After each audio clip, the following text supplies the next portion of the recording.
The sun dipped below the rugged peaks of the Hindu Kush, casting long, purple shadows across the ancient village of Soren. Nestled deep within a valley, Soren was a place where time seemed to move at a different pace, governed by the rhythm of the seasons and the quiet wisdom of its elders. Among them was Anya, a young woman whose spirit mirrored the untamed beauty of the mountains around her. She possessed an unusual gift, a deep connection to the land and its creatures, understanding their unspoken language, the rustle of leaves in the wind, the call of a hawk circling high above, the subtle shift in the earth beneath her bare feet. Anya's gift wasn't magic, at least not in the way the village children imagined tales of genies and jinn. It was a heightened awareness, an acute sensitivity that allowed her to perceive the fragile balance that held Soren in harmony with its environment. She could sense the thirst of the crops long before the leaves withered, the unrest in the flock before a single lamb strayed, and the subtle warnings from the river before the monsoon rains swelled its banks. One blistering summer, a stillness settled over Soren unlike any before. The usual symphony of buzzing insects was muted, the chirping of birds subdued. The air hung heavy and motionless, and even the normally boisterous children played with a subdued quietness. Anya felt a prickling unease, a deep ache in her bones that whispered of something amiss. The silent signals were screaming. She walked through the fields, her bare feet sinking into the parched earth. The wheat stalks, usually vibrant and swaying, stood brittle and yellow. The small stream that fed the village, a lively ribbon of silver for generations, had dwindled to a mere trickle. The villagers, though outwardly calm, carried a quiet desperation in their eyes that Anya could not ignore. Their conversations revolved around the declining yield, the dwindling water, and the fear of the coming winter.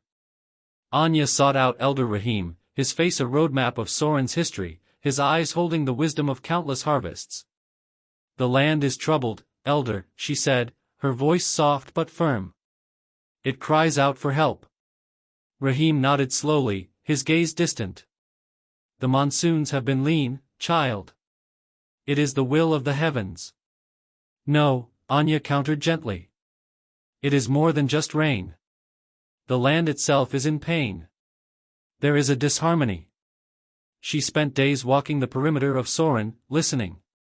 She felt the subtle tremor in the earth that spoke of underground disturbance, heard the faint, metallic scent carried on the breeze from the forgotten northern slopes, and observed the unusual behavior of the migrating birds, bypassing their usual resting spots near the village.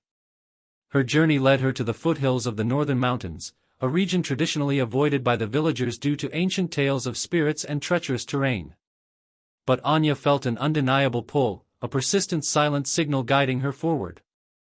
There, nestled in a hidden gully, she discovered the source of Soren's suffering. A newly established mining operation, hidden from the valley below by clever camouflage and dense foliage, was slowly siphoning water from an underground aquifer, the very source that fed Soren's stream and nourished its land. The metallic scent she had detected was the faint smell of disturbed ore, and the tremors were from their heavy machinery. The migrating birds, sensitive to changes in their environment, were simply avoiding the disruption. Anya felt a surge of cold anger, then a wave of fear. How could she, a single woman, confront such an enterprise, likely backed by powerful interests from the city? The villagers were resistant to change, steeped in tradition, and might dismiss her claims as fanciful. She returned to Soren, her heart heavy but resolute. She gathered the village elders, including Rahim, and recounted her discovery. At first, there was skepticism, whispers of mountain spirits and idle fancy. But Anya didn't raise her voice or demand belief. Instead, she spoke of the land's pain, describing the specific changes she had observed, the dryness of the soil at the aquifer's entry point, the distinct mineral scent carried by the mountain breeze, the patterns of the migrating birds. She spoke not of accusation, but of a desperate plea from the land itself. "The earth does not lie," she concluded, her gaze sweeping across their faces. "Its signals are silent, but they are truthful." Elder Rahim, who had known Anya since she was a child, saw the unwavering conviction in her eyes, the same quiet determination he had seen her display when calming a frightened animal or guiding a lost child. He remembered her innate connection to Soren. He stood, his voice resonating with age and authority. "Anya speaks with the voice of the land. We must listen." Together, the villagers, led by Anya and Elder Rahim, devised a plan. They would not confront the miners with violence, which would be futile and dangerous. Instead, they would use the very silent signals Anya had decoded. They began to divert small streams, not enough to damage their own water supply, but enough to subtly alter the water flow to the mining operations intake. They strategically placed certain pungent herbs and naturally occurring, non-harmful substances near the mine's ventilation shafts, creating an unpleasant, lingering odor. They started a concerted, gentle effort to herd some of the local wild goats and sheep closer to the mine's entrance, whose constant grazing and presence would be a nuisance without being aggressive. Slowly, imperceptibly at first, the mining operation began to face minor, inexplicable difficulties. Their water pumps struggled more frequently. The air became subtly unpleasant for their workers. The unexpected presence of livestock created constant, minor interruptions. There was no direct confrontation, no clear enemy to fight. It was as if the mountain itself was gently pushing them away. After weeks of these subtle disturbances, the mining company, facing mounting operational frustrations and no clear cause, decided the site was unproductive and abandoned it, moving their operations elsewhere. A collective sigh of relief rippled through Soren.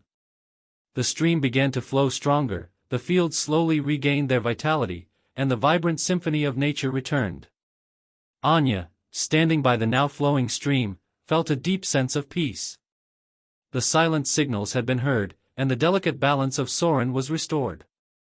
The villagers looked at Anya with new respect, understanding that true wisdom lay not just in spoken words, but in the ability to listen to the whispers of the world around them. Moral of the story: listening to and understanding the subtle, often unspoken, signals of our environment and those around us can lead to profound wisdom and effective solutions, especially when facing challenges that require sensitivity and non-confrontational approaches. Harmony is often found not in control, but in understanding the delicate balance of life.